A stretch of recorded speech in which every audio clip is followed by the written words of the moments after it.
नमस्कार दोस्तों, आप देख रहे हैं बिहार प्रारंभिक नियोजित शिक्षक यूट्यूब चैनल। एक बार फिर से आप सभी को इस चैनल में स्वागत है। अभी तक आपने इस चैनल को सब्सक्राइब नहीं किए हैं तो लाल रंग का बटन दबाकर सब्सक्राइब कर लें और बगल के घंटा बजा दें ताकि इस चैनल पे जो वीडियो अपलोड हो वह सबसे पहले।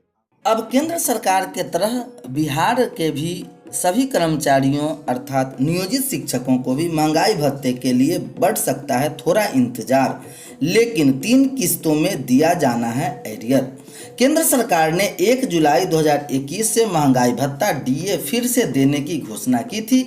7वें वेतन आयोग से जुड़ी समस्याओं को लेकर national council of JCM department of personal and training के अधिकारी और वित्त मंत्रालय लगातार संपर्क में बने हुए हैं। मई के अंत में इन सभी संस्थाओं के बीच बातचीत होनी थी, लेकिन कोरोना के कारण अब यह बैठक जून के तीसरे सप्ताह में होने की संभावना है। बैठक टलने के बाद अब कर्मचारियों को लंबा इंतजार करना पड़ सकता है। सूत्रों का कहना है कि महंगाई भत्ता जुड़ी समस्याओं को लेकर national council of JCM department of personal and training के अधिकारी और वित्त मंत्रालय के अधिकारियों की बैठक 8 मई को भी होनी थी, जो टल गई है और उसके बाद मई अंत में बैठक का फैसला लिया गया था। अब वह बैठक भी टल जाने फैसला होने में और देर होने की आशंका है। नेशनल काउंसिल ऑफ जेसीएम के शिवपाल गोपाल मिश्र का कहना है कि कोरोना के मौजूदा हालात में महंगाई भत्ते का बैठक टलने की नकारात्मक रूप में लेने की जरूरत नहीं है। उनका कहना है कि संगठन ने सरकार को यह सुझाव दिया है कि यदि एक बार में महंगाई भत्ता देने में मुश्किलें आ रही है तो इसे 3 किस्त में भी दिया जा सकता है। 7वें वेतन आयोग की सिफारिश के अनुसार 1 जुलाई से महंगाई भत्ता दिया जाना था, जिसमें पिछली 3 किस्त 1/1/2020, 1/7/2020 और 1/1/2021 का बकाये का मामला भी शामिल है। केंद्रीय कर्मचारियों के लिए यह इस समय सबसे बड़ी चिंता बनी हुई है। महंगाई भत्ता के बहाल होने के बाद केंद्रीय कर्मचारियों की सैलरी में बड़ी उछाल देखने को मिल सकता है। 3 किस्त पर भी नहीं हुए कोई फैसला का आसार, एरियर पर भी पड़ेगा असर। इधर कोरोना वायरस घोषित करने की मांग को लेकर 7 जून को रेलकर्मी करेंगे ट्विटर पर प्रदर्शन। बिना किताब के है राज्य के सरकारी स्कूलों के बच्चे। आरटीई के तहत 8वीं तक के बच्चों को मिलनी है मुफ्त किताबें। 3 साल से राज्य सरकार किताब के बदले दे रही राशि, अब तक किताब या पैसा देने को लेकर कोई तैयारी नहीं है। बिहार में सरकारी स्कूलों में नामांकन बच्चे बिना किताब के पढ़ाई कर रहे हैं। आपको यह सुनना आश्चर्य लग सकता है, पर यह सच्चाई है।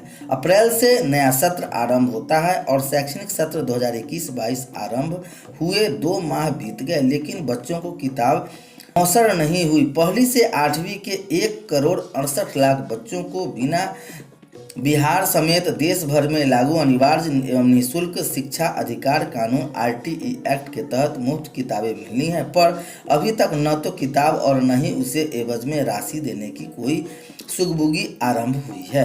उधर सरकारी स्कूलों में 9वीं से 12वीं में नामांकन बच्चे भी कोरोना संक्रमण के चलते किताबें नहीं खरीद सके हैं। कोरोना संक्रमण के चलते 2020 में सरकारी स्कूलों में पढ़ने वाले बच्चों की पढ़ाई की हुई क्षति को लेकर शिक्षा विभाग के निर्णय लिया गया है कि नए सत्र में 3 माह अप्रैल से लेकर जून तक बच्चे पिछली ही कक्षा में प्रमुख पाठ पढ़ेंगे।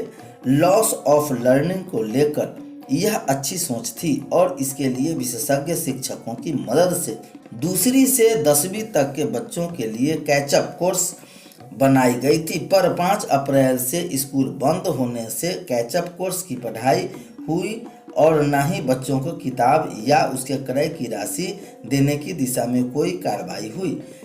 स्कूल खुला होता तो बच्चे अपने सीनियर कक्षा के बच्चों से भी किताब लेकर पढ़ पाते, पर यह भी नामुमकिन रहा। मालूम हो कि विभाग के ई-लाइब्रेरी लॉन्च कर उस सभी कक्षाओं की किताबें जरूर अपलोड कराई, पर साधन के अभाव में सरकारी स्कूल के बहुत कम ही बच्चे इसका लाभ पा सके हैं। 3 साल से किताब क्रय का दिया जा रहा है। पैसा आरटीई के तहत 8वीं तक के बच्चे को मुफ्त किताबें मुहैया करानी है, लेकिन वर्ष 2018 से शिक्षा विभाग ने बच्चों को किताब के बदले उसके क्रय की राशि भी खाते में डीबीटी से देनी आरंभ कर दी थी। यह बदलाव इसलिए किया गया कि किताबें सत्र आरंभ होने के 6 से 8 महीने बाद उन तक पहुंच रही है। फिलहाल 1ली से 5वीं के बच्चों को 250 रुपये, जबकि कक्षा 6 से 8 के बच्चे के 400 रुपये दी जा रही है। कोरोना संक्रमण के चलते अब तक हम लोग नए सत्र में स्कूल नहीं चला पाए। किताबें बच्चों को पढ़ने के लिए उपलब्ध हो सके, इसके लिए ई-लाइब्रेरी ई-लोड्सकर पर अपलोड है। हम लोग लगे हैं कि जल्द से जल्द बच्चों को किताब क्रय का पैसा मिल जाए। विजय कुमार चौधरी, शिक्षा मंत्री। पुस्तकालय अध्यक्षों की रिक्ति का शिक्षा विभाग ने जिलों से मांगा रिपोर्ट। शिक्षा विभाग ने जिलों से पंचायती राज एवं नगर निकाय पुस्तकालय अध्यक्षों का ब्यौरा मांगा। इसके तहत जिलों को पंचायती राज एवं नगर निकाय पुस्तकालय अध्यक्षों की आवंटित पद उपलब्ध कराते हुए इनके विरुद्ध कार्यरत बल एवं रिक्त बलों पर ब्यौरा 1 सप्ताह में बताने को कहा गया है। इस बाबत माध्यमिक शिक्षा निदेशक गिरवर दयाल सिंह द्वारा सभी जिलों के जिला शिक्षा पदाधिकारियों को निर्देश दिया गया है।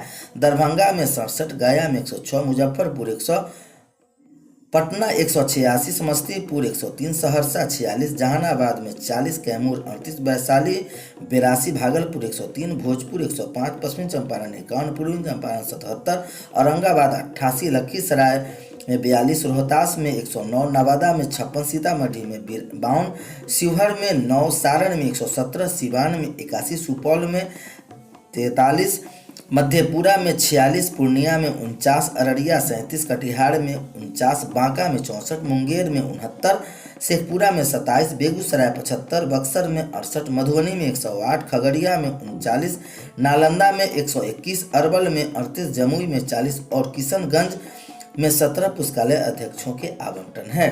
राजकिशोर प्रसाद साधु को पुत्र शोक। बिहार प्रदेश माध्यमिक शिक्षकेतर कर्मचारी महासंघ के प्रांतीय संयोजक राजकिशोर प्रसाद साधु के इकलौते पुत्र शुभम कुमार सहगल की बुधवार को सवेरे इस इंदिरा गांधी आयुर्वेद संस्थान में सांस टूटी। कोरोना संक्रमण से उबरने के बाद वे ब्लैक फंगस के शिकार हो गए थे। उनका 21 सितंबर को ऑपरेशन हुआ था। ऑपरेशन सफल रहा, लेकिन 2 दिन से उन्हें तेज बुखार था। वे 29 वर्ष के थे। वे अपने पीछे पिता और पत्नी सहित 3 अबोध बच्चों को छोड़ गए। उनके निधन पर बिहार प्रदेश माध्यमिक शिक्षकेतर कर्मचारी महासंघ के